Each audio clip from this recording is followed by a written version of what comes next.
Hi കൂട്ടുകാരെ, അസ്സാം വലൈക്കും. ഷാനു സമദ് വ്ളോഗിലേക്ക് എൻ്റെ കൂട്ടുകാർക്ക് എല്ലാവർക്കും സ്വാഗതം. ഇന്നുണ്ടല്ലോ ഞാൻ കുക്കിംഗ് ഒന്നും നടത്തിയില്ലാതെ ഇന്നെനിക്കൊരു വലിയ പണി കിട്ടിയിട്ടിരിക്കുവാണ്. അതുകൊണ്ട് ഞാൻ ഫുഡൊന്നും ഉണ്ടാക്കിയില്ല. രാവിലെ ക്യാൻറ്റീനിൽ നിന്ന് പൊറോട്ട വാങ്ങിച്ചു, ചക്കിക്കൊരു മുട്ടക്കറിയും വാങ്ങി. പിന്നെ ഞാൻ ബാക്കി മുട്ട ഇവിടെ പുഴുങ്ങി. മുട്ടക്കറിക്കൊക്കെ എന്ത് വിലയാണെന്നറിയാവോ?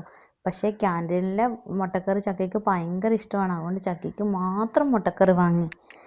പിന്നെ ചക്കയ്ക്കുള്ള പൊറോട്ട ഒക്കെ ടിഫിൻ ബോക്സിലേക്ക് വെക്കുവാണ്. അതിലേക്ക് വെക്കുമ്പം ചക്കയ്ക്ക് ഇങ്ങനെ പിച്ച് വെച്ച് കൊടുക്കുന്നതാണ് ഇഷ്ടം. അതുകൊണ്ട് ഞാനിങ്ങനെ പിച്ചാണ് വെച്ച് കൊടുക്കുന്നത്. അല്ലാവുമ്പോൾ അവനിക്ക് പിച്ച് എടുക്കാൻ പാടാണെന്ന്. പിന്നെ ചക്കയുടെ മുട്ടക്കറിയൊക്കെ വെച്ച് അതിനുശേഷം കിച്ചൻ പണിക്കുള്ളതൊക്കെ എടുത്ത് കൊടുത്ത് വിട്ടു. ഇനി ചക്കയ്ക്ക് കഴിക്കാനും പൊറോട്ട കൊടുക്കണം.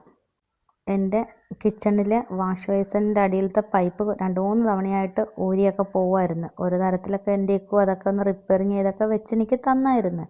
പക്ഷേ ഈ തവണ പോയിട്ട് ഒരു രക്ഷയുമില്ല. ഇനി ആളെ വിളിച്ച് ആൾ വന്ന് ശരിയാക്കണം. അതുകൊണ്ട് എനിക്ക് അവിടുത്തെ പൈപ്പ് തുറക്കാനേ പറ്റുന്നില്ല. അതുകൊണ്ട് ഞാൻ അങ്ങനെ വലിയ കാര്യമായിട്ടൊന്നും ചെയ്തില്ല. പാത്രം കഴുകൊക്കെ പിന്നെ സമാധാനമുണ്ട്. വർക്ക് ഏരിയയിൽ കൊണ്ടുവച്ചിട്ടാണേലും കഴുകാം. പക്ഷേ ഫുഡ് ഉണ്ടാക്കാനൊക്കെ വേണ്ടി പൈപ്പ് തുറക്കാൻ പറ്റുന്നില്ലായേ. അതെല്ലാം കഴിഞ്ഞ് ഞാൻ ചെക്കീനെയും കൊണ്ട് പോവുകയാണ്. ചെക്കിയുടെ ബസ് വരാൻ സമയമായി. അങ്ങനെ ഞങ്ങൾ റോഡിലെത്തിയപ്പോഴേക്കും ബസ് വന്നു.